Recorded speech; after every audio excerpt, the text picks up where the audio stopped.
Hi, my name is Joseph McElroy. I'm an intern at Objection Co. currently, and I am going to answer some questions about social media. So, one of the first questions is, what have you learned so far during your internship at Objection Co? So, being new to sort of like the programming world and kind of switching into the data science from a different field, this was sort of a really kind of new experience for me. And one of the things that I first got to be tasked with was learning about sort of like the data scraping, data mining, and when I took some data science classes and I took my first programming class in college less than a year ago, I was not really introduced to these kinds of things, and so because of that, I got to really kind of get a look into what data mining really is and like how do you collect data, what is it used for, and why would you be using it. So I got a good, I have a much better grasp on it now after getting to be a part of that. And so one of the other things that I really kind of wasn't aware of was working in virtual environments and sort of what the difference was between using like a specific language like Python or using like a PowerShell. So I was wondering why things wouldn't really be working, and it was because I was trying to use just really like a text editor or something, and I didn't know how to set up a virtual environment to get things rolling. One of the other questions was, how available are the developers and leadership to you? And through this experience, I think that it was really good. I think the leadership is fantastic.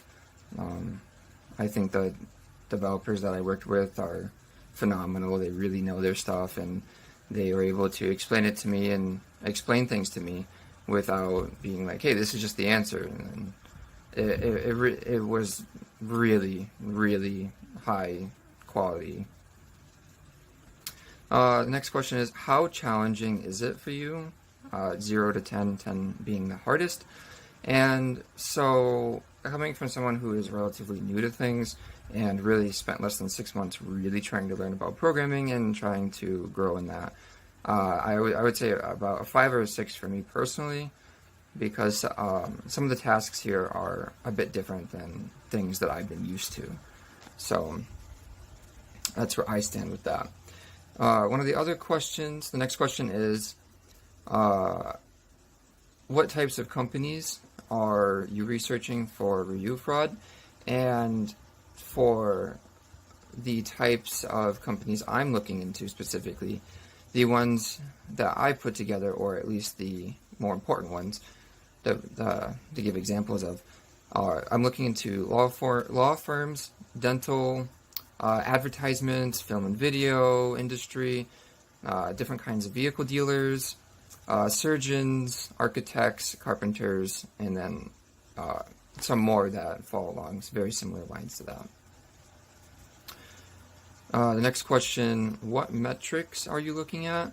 So for the metrics that I was sort of like recommended and advised, I decided to stick relatively around those. So that would be something like based upon the population of the city versus what would be like the average ticket sale. And so I tried to stick around 2,500 for average ticket sale. And if it went a little bit below that, I also tried to accommodate in a way where you can have a cumulative amount. So if somebody were to like purchase an average of 2,500, it may not necessarily have to be one item that's worth that. It could be a bunch. So the next question I have is, using your own words, what does distance matrix analysis mean to you, and how does it relate to review fraud? So essentially, the distance matrix analysis, for my understanding, is it's essentially a two-dimensional array where you're going to take essentially one distance versus another distance, and you're going to essentially be able to calculate, well, what's sort of like, what's the norm, what's the average. And you may be able to use it for a couple of other aspects, but the one that kind of really stood out for me particularly, and how it could relate to review fraud, would be